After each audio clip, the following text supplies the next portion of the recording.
Let's flash back to about 4 months ago, right after I signed up for my first walked out knee sleeve meet in about 8 years, when I realized that I no longer had any clue how to walk out a squat.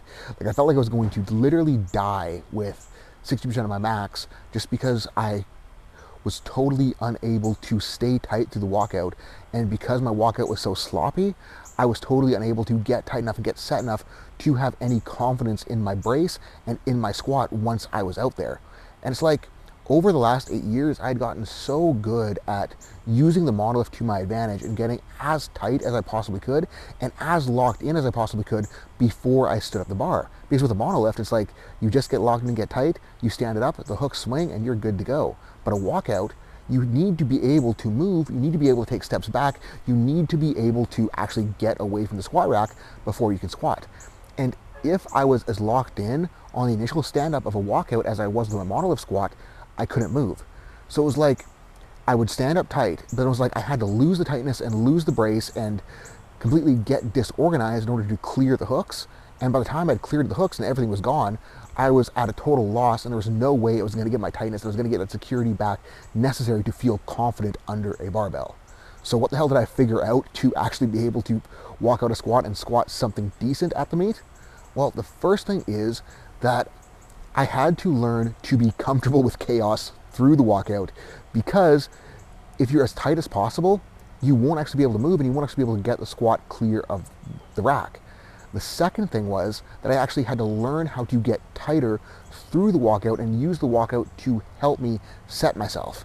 Because again, it's like to stand up and then be able to move my hips and step back, I couldn't have my hips and everything as locked in and as grounded as I would have if I were squatting out of a mono. But I needed to have enough tension to at least feel secure.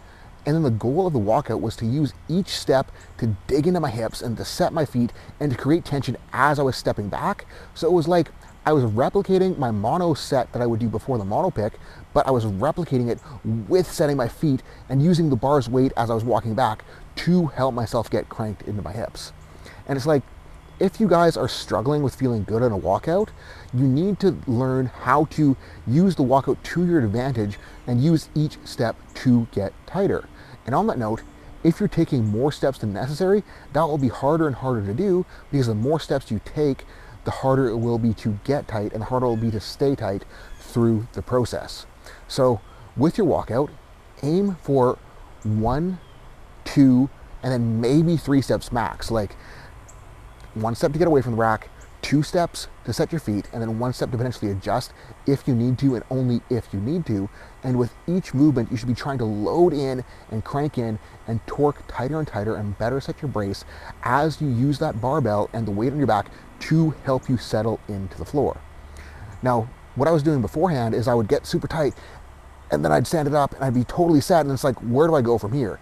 If you are too tight in the initial pick, it's not like you want to be loose, it's just that you want to be set enough that you're stable, but not so set that you cannot move. And that's going to be a very fine line to draw, and it's going to take practice and it's going to take feel. But once you establish that and you learn how to actually crank tighter with each step, you will no longer feel limited by your walkout at all. And right now, I honestly feel like my walkout helps me squat, at least in knee sleeves, because I've figured out how to use each step to dig in, to grab the floor, to root in as I'm walking. And now I feel just as solid, if not more solid, after a walkout than when I did in a monolift. Now that story might change if I were back in knee wraps, but for now when I'm in knee sleeves, I got the walkout figured out, and I'm actually competing in a mono meet next, and I'm just going to choose to walk out because it feels so good, and I don't necessarily think that I will be at any advantage if I were to use the mono with my knee sleeves on. So guys, don't be afraid to walk out, embrace the chaos of it, use the chaos to help you get tighter, and most of all, don't be afraid of training. Thank you for watching. Like, comment, share, subscribe. Have a good one.